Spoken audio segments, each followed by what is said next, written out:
Welcome back to Inverted Aviators RC. Let's learn how to turn any servo into a working LED switch.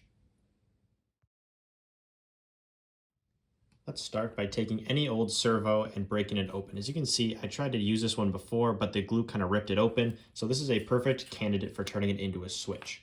So we're going to start by taking out the screws.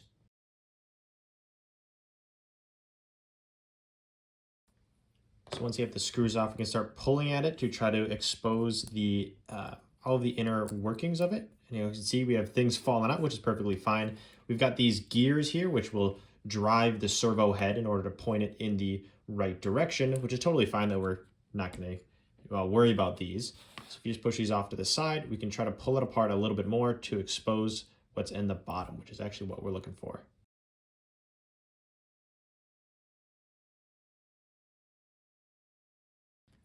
Now yours shouldn't be that hard to get into, but mine was a little bit glued, so I had to take a screwdriver and kind of pry it open. But if we pull it apart, we can see how this whole thing works.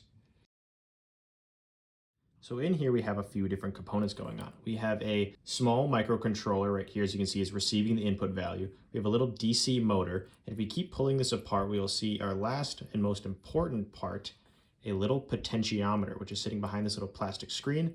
There's a potentiometer sitting right there. What we want to do is actually pull this apart a little bit more, and we're going to pop this pin out so that everything is completely separated from the outer casing. So you can just push down on the pin and hopefully pop out the potentiometer. You can also take out the DC motor because you're not going to be using it at all. There we go, DC motor is out. And with a little bit more pulling and cutting, we can get the potentiometer out.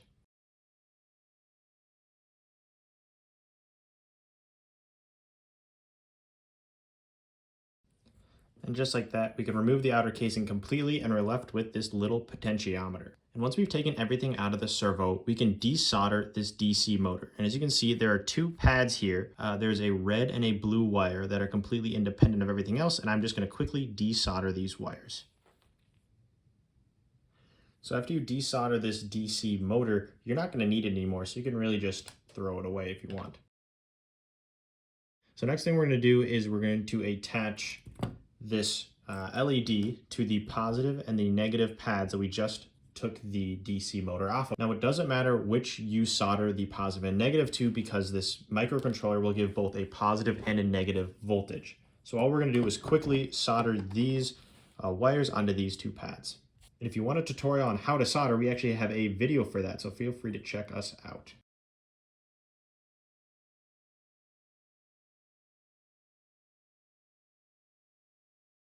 So before I attach this red wire to the red pad, I'm going to attach a resistor. And since this is a 6-volt input and I've got a 6-volt battery, according to Ohm's law, I'm going to need a resistor with a value close to 150 ohms. That's what I got here. So I'm going to solder on the resistor to the pad and the resistor to the wire, and then we should be good to go.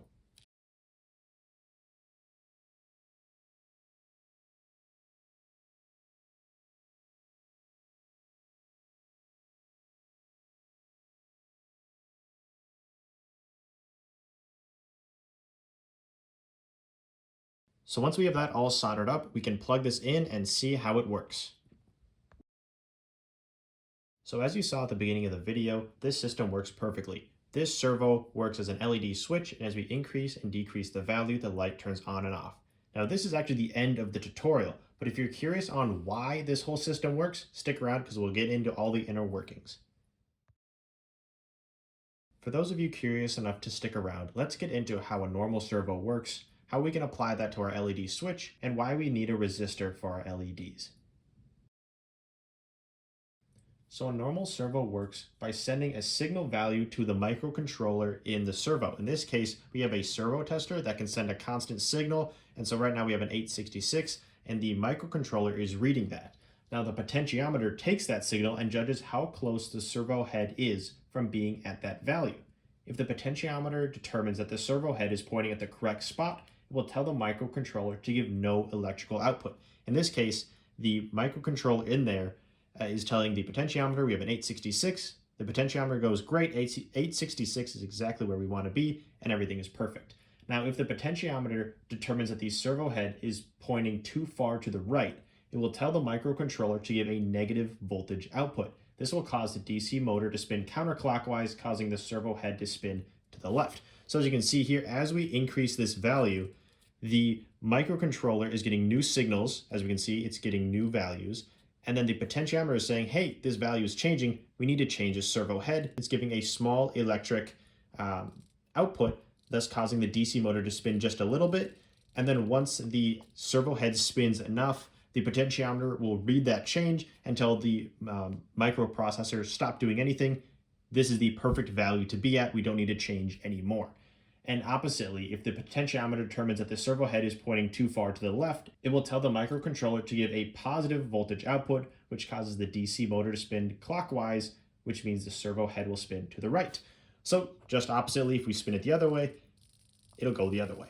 The microcontroller and the potentiometer are constantly communicating to make sure that the servo head is pointing in the exact right spot, and the potentiometer is constantly telling the microcontroller to change and give little positive or negative voltages in order to move this servo head in the exact right position. And the interesting part is, once the potentiometer determines that it's in the right position, it will give a 0 voltage output, meaning the motor doesn't spin and the servo head doesn't move at all. Now we can use this to our advantage because in our LED switch, the potentiometer is no longer connected to any gears, and it always thinks that the servo head is in a fixed position. This allows us to get a controlled and constant voltage output depending on the input signal value. So that means if we change over from a normal servo to one of our switches, I'll use the white one that we just created, we can see that we no longer have this potentiometer, which is actually under here. It's not connected to anything, so it's giving a constant signal. So it's constantly telling this microcontroller, hey, we're going to need a positive voltage output in order to spin the gears to get the servo head pointing in the right direction. And how do I know that it's a positive voltage output? Well, that's because the light is on. These LEDs will only work with a positive voltage, and I'll even prove it to you. If you take a multimeter, which I've got right here, if you take a multimeter and then touch the positive and negative values, we should see a positive value here.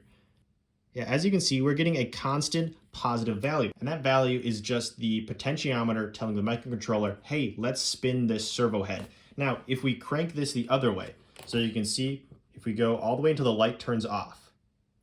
So now that the light's off, I can guarantee that this microcontroller is getting a negative electrical output because the potentiometer is saying, hey, we've moved too far the other way. We need to give a negative voltage output, which would normally cause the servo to spin, but in our case, it's just turning the light off. So once again, I'll show you that we should be getting a negative voltage output,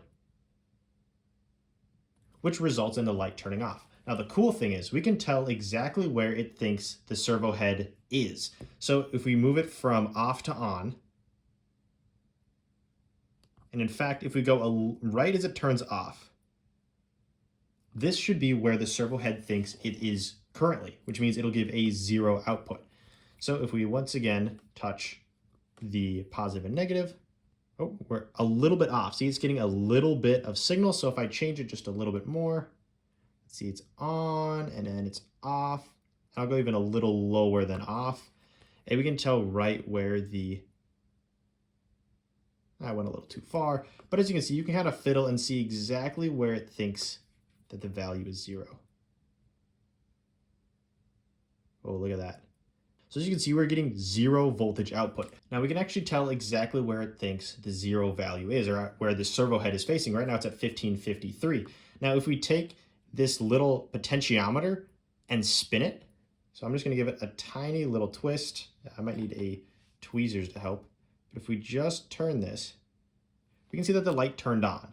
And that's because we changed where the potentiometer is telling the microcontroller where the servo head is. So now we can actually find the new 0 spot by just turning.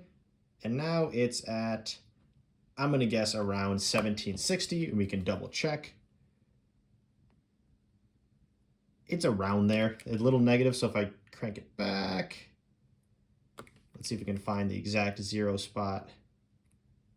well, it's around there. But as you can see, we can actually fine tune where we want that 0 spot. So if you know the lights are going to be off the majority of the time and you're just going to turn them on periodically, we can make it so that the majority of the time, if your channel is giving a certain value, it'll be at 0 rather than a negative value. So in this case, you would want to set your transmitter to give this value when it's off and anything lower than that if you want it to be on. That way you don't waste any extra battery by having the light give a negative voltage output when you really don't want the lights on at all. Another thing you can do is as you can see, as I decrease this value, the light turns on, and you increase, it turns off. Now, if you want that the other way around, if you want a low value to mean it is off, all you have to do is change the red and the black ports, right? You'd want, in this case, you put the black on the left and the red on the right. And that's all that's gonna do is just flip-flop, because again, remember, we're getting a positive and a negative voltage output. And that just means we flip them, we will get an inverse of what we currently have. So instead of it being 800 is on, it'll be 800 is off. It's simple as that. And one last thing to touch on, why do we need this resistor? Well, a resistor is commonly used with an LED to regulate the current flowing through the LED and prevent it from being damaged due to the excessive current. LEDs are pretty sensitive to the amount of current passing through them, and without proper current limiting, they can draw way too much current and fail prematurely.